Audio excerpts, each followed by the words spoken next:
A few days ago, comparison videos of the various versions of Battlefield 4 came out. PS4, PC, and the single player for Xbox One were included, but there was a slight problem with the Xbox One video. The Xbox One wasn't outputting in the full color range, and its limited RGB mode had the effect of crushing the blacks when compared to the other two versions of the game. The videos are still pretty insightful, so if you're into that sort of thing, go check it out on the Digital Foundry. There's a link in the description below.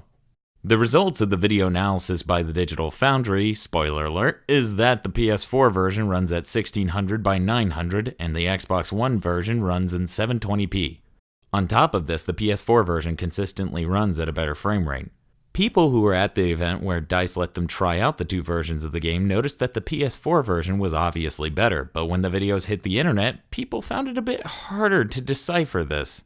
The main reason for this, in my opinion, is that the online video services blow ass. In order to show off the difference in frame rate, the footage has to be slowed down to half speed because YouTube and other services don't support 60 frames per second. This limits the perceived boost in smoothness offered by one version over the other because both are running in slow motion. On top of this, YouTube just makes everything look like crap.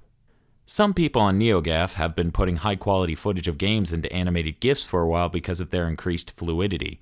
It's a great supplement to watching a YouTube video. GIFs, however, have their own limitations, so there's now a push on NeoGAF to use animated PNGs, which is a lossless format. It's actually pretty gorgeous, so if you have the time, check out that thread too. The link is also in the description. Getting back to the topic of Battlefield 4's performance difference across consoles, the total performance difference is a 50% higher resolution and a 5% better frame rate in the favor of PS4. A lot of people have scoffed at this and claimed that this proved the difference between the PS4 and Xbox One was greatly exaggerated. Weeks ago, developers were saying off the record that the difference between the two platforms was 50% for unoptimized code. So if you think about it, this is actually worse than that because this is almost final code. The worst part is, if a 50% difference in performance is what we're expecting from top-tier studios, then that gap can only widen when it comes to games made by smaller studios who don't have the budget to optimize for the ES, RAM, and other limitations of the Xbox One.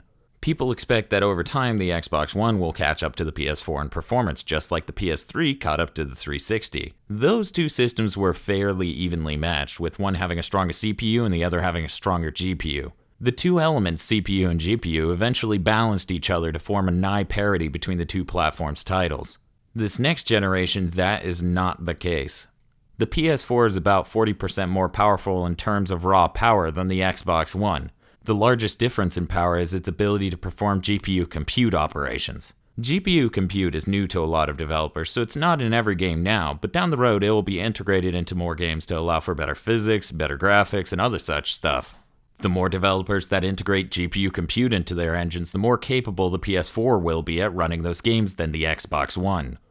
GPU compute will raise the ceiling of the PS4's performance faster than it will the Xbox One's, and as such, will widen the gulf of performance between the two.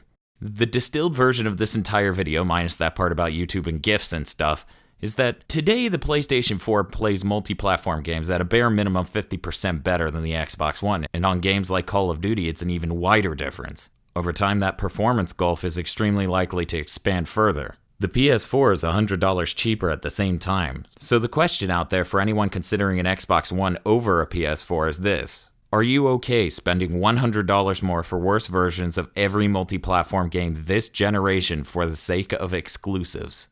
From everything Respawn Entertainment is saying about Titanfall, its sequel will be coming to the PS4. I myself am okay waiting to get Titanfall if it means I get a superior version of every multi-platform game for what's going to be a very long generation. Hey you should go watch the last episode of The Rant is Go. It was about the cloud and the Xbox One.